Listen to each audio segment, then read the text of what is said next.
থাকতে দিয়েছে বলে তারপরে রাজাকাররা।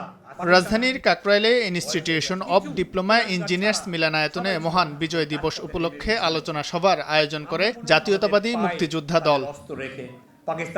সভায় প্রধান অতিথি ছিলেন বিএনপি মহাসচিব মির্জা ফখরুল ইসলাম আলমগীর। বলেন, জাতীয় নির্বাচনে দুটি শক্তি রয়েছে, একটা উদার গণতন্ত্রপন্থী, আরেকটি পিছিয়ে পড়া শক্তি। সেই পিছিয়ে পড়া শক্তি আবারও মাথাচাড়া দিয়ে উঠছে। অতীতে যেভাবে আমরা সমস্ত চক্রান্তকে নস্যাৎ করে দিয়েছি জনগণের ঐক্য দিয়ে, আজকে আবার সেই দিন উপস্থিত হয়েছে যে জনগণের মধ্যে ঐক্য সৃষ্টি করে আসন্ন নির্বাচনকে আমাদের জনগণের যে আকাঙ্ক্ষা, একটা গণতান্ত্রিক বাংলাদেশ, তারেক রহমানের 31 দফার বাংলাদেশ, সেই বাংলাদেশ যেন আমরা নির্মাণ করতে পারি।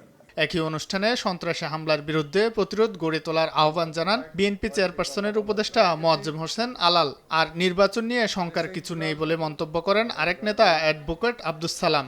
রেইনবো অলরাউন্ডার এক্সটেরিয়র পেইন্ট, বাড়ির বাহিরের দেয়ালের সুরক্ষা নিয়ে থাকুন নিশ্চিন্ত, সাথে পাচ্ছেন 10 বছরের ওয়ারেন্টি। চট্টগ্রামে এরশাদুল্লাহ, ঢাকায় ওসমান হাদি, বিভিন্ন জায়গায় এই ধরনের ঘটনা ঘটানোর চেষ্টা যারা করছেন তাদেরকে চিহ্নিত করতে হবে। আরেকটা প্রতিরোধ যুদ্ধ তৈরি করতে হবে। সেই প্রতিরোধ যুদ্ধের বিজয়ের মধ্য দিয়ে বাংলাদেশের গণতন্ত্রের যে উত্তরণের প্রক্রিয়ার মধ্যে আমরা আছি, এটা ফেব্রুয়ারির 12 তারিখে গিয়ে তারপরে সেটার আবার নব একটা উদয় হবে। নির্বাচন নিয়ে কোনো শঙ্কা প্রকাশ করা যাবে না। নির্বাচন হবে এবং ইনশাল্লাহ এই দেশের মানুষ সুষ্ঠু একটা নির্বাচনের জন্য যা যা করা দরকার মানুষই ব্যারিকেড তৈরি করবে।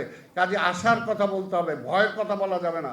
বিজয়ের মাসে মুক্তিযুদ্ধের চেতনাকে ধারণ করে সবাইকে ঐক্যবদ্ধ থাকার আহ্বান জানান বক্তারা। 1971 সালে শাহিন আলম, সময় সংবাদ, ঢাকা।